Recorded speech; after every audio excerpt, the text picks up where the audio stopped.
मौत की खोज, श्मशान का रहस्य। आर्यन शहर का एक निडर पत्रकार था, जिसे पुरानी और डरावनी जगहों की सच्चाई दुनिया के सामने लाने का जुनून था। एक दिन उसे नीलगिरी गांव के बारे में पता चला, जहां के बारे में मशहूर था कि वहां सूरज ढलने के बाद जो भी काली हवेली की ओर जाता है वो कभी वापस नहीं आता। लोग इसे मौत का रास्ता कहते थे। आर्यन ने तय किया कि वो इस रहस्य की तह तक जाएगा। उसने अपना कैमरा, टॉर्च और कुछ जरूरी सामान लिया और निकल पड़ा उस सफर पर, जहां से वापस आना लगभग नामुमकिन था। आधी रात का सन्नाटा। जब आर्यन गांव पहुंचा तो चारों तरफ सन्नाटा पसरा था। पूर्णिमा की रात थी, लेकिन आसमान में काले बादलों ने चांद को आधा ढक रखा था। जैसे ही उसने हवेली की ओर कदम बढ़ाए, उसे महसूस हुआ कि कोई उसका पीछा कर रहा है। अचानक उसकी टॉर्च की रोशनी में कुछ चमका। उसने देखा कि हवेली के गेट पर खून से लिखा था, मौत की खोज यहां समाप्त होती है। खौफनाक सामना। आर्यन के रोंगटे खड़े हो गए। उसने जैसे ही हवेली के अंदर पैर रखा, दरवाज़ा अपने आप धड़ाम से बंद हो गया। चारों तरफ से अजीब अजीब फुसफुसाहटें सुनाई देने लगीं। टॉर्च की पीली रोशनी में उसने देखा कि दीवारों पर पुरानी तस्वीरें टंगी थीं, जिनकी आंखें उसे ही देख रही थीं। तभी उसे एक परछाई दिखाई दी। वो एक बूढ़ा आदमी था, जिसके हाथ में एक जलता हुआ लालटेन था। आर्यन ने चिल्लाकर पूछा, कौन हो तुम? बूढ़ा धीमे से मुस्कुराया और बोला, बेटा, यहां लोग सच खोजने आते हैं, पर उन्हें केवल मौत मिलती है। तुम भी उसी की खोज में आए हो? सच्चाई की परतें। आर्यन ने हिम्मत नहीं हारी। उसने देखा कि हवेली के तहखाने से एक मध्यम रोशनी आ रही थी। जब वो नीचे पहुंचा तो उसके पैरों तले जमीन खिसक गई। वहां कई सालों से गायब हुए लोगों के सामान पड़े थे। उसे समझ आ गया कि ये कोई भूतिया साया नहीं, बल्कि एक खतरनाक गिरोह का काम था, जो लोगों को बलि के नाम पर मार देता था और इसे श्राप का नाम दे देता था। लेकिन जैसे ही आर्यन पीछे मुड़ा, उसने देखा कि वही बूढ़ा और उसके साथ कई नकाबपोश लोग उसे घेर चुके थे। उनकी आंखों में वही वहशत थी जो उसने तस्वीरों में देखी थी। अंत या शुरुआत? आर्यन ने अपनी टॉर्च उन पर फेंकी और अंधेरे का फायदा उठाकर भागने की कोशिश की। वो चीखता हुआ झाड़ियों की ओर भागा, जैसा कि चित्र में दिख रहा है। उसके पीछे खौफनाक आवाजें गूंज रही थीं। उसने जंगल में छिपकर अपनी जान बचाई, लेकिन उस रात उसने जो देखा, उसने उसकी रूह कंपा दी थी। अगले दिन पुलिस ने हवेली पर छापा मारा, लेकिन वहां न तो कोई लाश मिली और न ही वो बूढ़ा आदमी। बस दीवार पर एक नई इबारत लिखी थी, अगली बारी तुम्हारी है। आर्यन अब सुरक्षित था, लेकिन हर रात उसे वो फुसफुसाहट सुनाई देती थी, मौत की खोज अभी जारी है। कहानी का सार। कभी कभी जिज्ञासा हमें ऐसी राह पर ले जाती है जहां से वापसी का कोई रास्ता नहीं होता। आर्यन ने सच तो ढूंढ लिया, पर उस सच ने उसकी सुकून भरी नींद हमेशा के लिए छीन ली। शहर वापस आने के बाद भी आर्यन की रातों की नींद उड़ चुकी थी। उसे हर आईने में वही बूढ़ा आदमी और हर अंधेरे कोने में वही लालटेन की रोशनी दिखाई देती थी। पुलिस को हवेली में कुछ नहीं मिला था, जिससे लोग आर्यन को ही पागल समझने लगे थे। अपनी बेगुनाही और सच्चाई साबित करने के लिए आर्यन ने तय किया कि वो एक बार फिर उस काली हवेली में जाएगा, लेकिन इस बार अकेले नहीं। टीम का गठन। आर्यन ने अपने साथ 2 और लोगों को लिया। 1 समीर, जो एक बेहतरीन कैमरामैन था और हाईटेक नाइट विजन कैमरों से लैस था।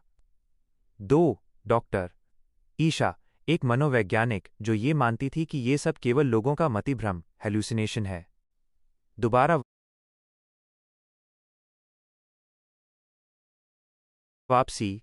वे तीनों आधी रात को नीलगिरी गांव पहुंचे। गांव वाले उन्हें देखते ही अपने घरों के दरवाजे बंद करने लगे। एक छोटे बच्चे ने आर्यन का हाथ पकड़कर फुसफुसाया, साहब, मौत एक बार छोड़ देती है, दोबारा नहीं। आर्यन ने अनसुना कर दिया और वे हवेली के गेट पर पहुंचे। इस बार गेट खुला था, जैसे कोई उनका इंतजार कर रहा हो। कैमरे में कैद सच। समीर ने अपने नाइट विजन कैमरे ऑन किए। स्क्रीन पर जो दिख रहा था, उसने सबके खून सुखा दिए। नंगी आंखों से हवेली खाली लग रही थी, लेकिन कैमरे की स्क्रीन पर सैकड़ों धुंधली आकृतियां बरामदे में खड़ी थीं। वे सब आर्यन की ओर देख रही थीं। ईशा ने घबराकर कहा, आर्यन, ये कोई गिरोह नहीं है, ये कुछ और ही है। तहखाने का दरवाज़ा। वे उसी तहखाने की ओर बढ़े जहां आर्यन ने सामान देखा था, लेकिन इस बार वहां सामान नहीं, बल्कि एक पुरानी तिजोरी खुली पड़ी थी। उसके अंदर एक डायरी थी। आर्यन ने डायरी खोली तो उसमें गांव के हर उस व्यक्ति का नाम लिखा था जो पिछले 50 सालों में गायब हुआ था। आखिरी पन्ने पर ताज़ा स्याही से 3 नाम लिखे थे, आर्यन, समीर और ईशा। तभी अचानक समीर का कैमरा जमीन पर गिरकर टूट गया। पूरी हवेली एक डरावनी हंसी से गूंज उठी। वह भयानक रात, वही बूढ़ा आदमी फिर से प्रकट हुआ, लेकिन इस बार उसका शरीर पारदर्शी था। उसने आर्यन की ओर हाथ बढ़ाया और बोला, खोज पूरी हुई, अब यहां का हिस्सा बनने का समय है। अचानक ईशा चिल्लाई। उसके पैर किसी अदृश्य ताकत ने पकड़ लिए थे और उसे अंधेरे गलियारे की ओर खींचने लगे। आर्यन और समीर उसे बचाने दौड़े, लेकिन दीवारें आपस में जुड़ने लगीं। रास्ता बंद हो रहा था।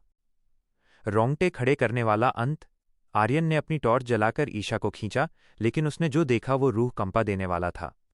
ईशा का चेहरा बदल रहा था, उसकी आंखें सफ़ेद हो चुकी थीं और वो आर्यन को देखकर वही डरावनी हंसी हंस रही थी। समीर डर के मारे पीछे हटा और एक पुराने कुएं में जा गिरा। आर्यन अकेला रह गया। उसने भागने की कोशिश की, लेकिन उसे महसूस हुआ कि उसके पैर जमीन से उठ रहे हैं। अगली सुबह गांव वालों ने देखा कि हवेली के गेट पर 3 नई तस्वीरें टंगी थीं।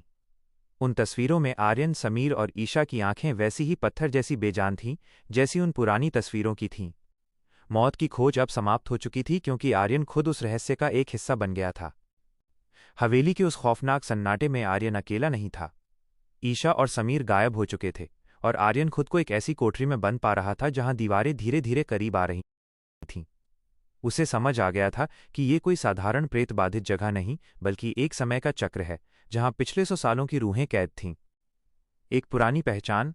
अचानक कोठरी का एक कोना चमकने लगा। वहां वही बूढ़ा आदमी खड़ा था, लेकिन इस बार उसके चेहरे पर वो क्रूरता नहीं थी। उसने धीमी आवाज में कहा, तारांकन आर्यन, भागो मत। जितना भागोगे उतना ही इस जाल में उलझोगे। मैं यहां का रक्षक था, शिकारी नहीं। आर्यन ने हकलाते हुए पूछा, तारांकन, तो फिर ईशा और समीर कहाँ हैं? और ये तस्वीरें? बूढ़े ने एक पुरानी धूल भरी किताब की ओर इशारा किया। उसने बताया कि इस हवेली के नीचे एक प्राचीन यंत्र दबा है जो इंसानी डर से ऊर्जा लेता है। जो लोग डर जाते हैं वे तस्वीरों में कैद हो जाते हैं। जो डटकर सामना करते हैं वही बच पाते हैं। मौत से मुकाबला। आर्यन ने अपनी आखिरी बची हुई हिम्मत जुटाई। उसने देखा कि दीवार पर लगी उसकी अपनी तस्वीर की आंखें झपक रही थीं, जैसे वो उसे कुछ कहना चाह रही हो। वो तस्वीर चिल्लाई, आर्यन, डर को छोड़ो, रोशनी की ओर देखो। तभी हवेली हिलने लगी, जमीन फटने लगी और नीचे से वही यंत्र दिखाई देने लगा जो किसी विशाल मकड़ी के जाल जैसा था। समीर और ईशा उसी जाल में बेहोश लिपटे हुए थे। बलिदान और मुक्ति। आर्यन ने अपनी जेब से वो पुराना कैमरा निकाला जो समीर का था। उसने उसकी फ्लैश लाइट को पूरी पावर पर सेट किया। जैसे ही उसने यंत्र के केंद्र पर फ्लैश मारा, एक जोरदार धमाका हुआ। पूरी हवेली चीखों से भर गई। रूहें आज़ाद होने लगीं और तस्वीरें एक एक करके जलकर राख होने लगीं। बूढ़े आदमी की आकृति भी धुंधली होने लगी। जाते जाते उसने कहा, तारांकन, तुमने चक्र तोड़ दिया है आर्यन। अब यहां से निकलो, इससे पहले कि ये हवेली हमेशा के लिए दफन हो जाए। सुबह की पहली किरण।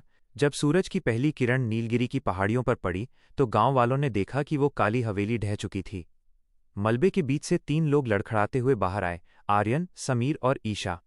वे जिंदा थे, लेकिन उनके बाल सफ़ेद हो चुके थे। उनके पास सुनाने के लिए एक ऐसी कहानी थी जिस पर शायद ही कोई यकीन करता। अंत या नई शुरुआत। शहर वापस आकर आर्यन ने अपनी रिपोर्ट लिखी और उसका शीर्षक दिया, मौत की खोज। जहां डर खत्म होता है वहां सच शुरू होता है। लेकिन उस रात जब आर्यन अपने घर में सो रहा था, उसके फोन पर एक अज्ञात नंबर से मैसेज आया। उसमें सिर्फ एक फोटो थी, वही नीलगिरी का जंगल और झाड़ियों के पीछे से झांकती हुई वही 2 चमकती आंखें। कहानी यहां समाप्त होती है,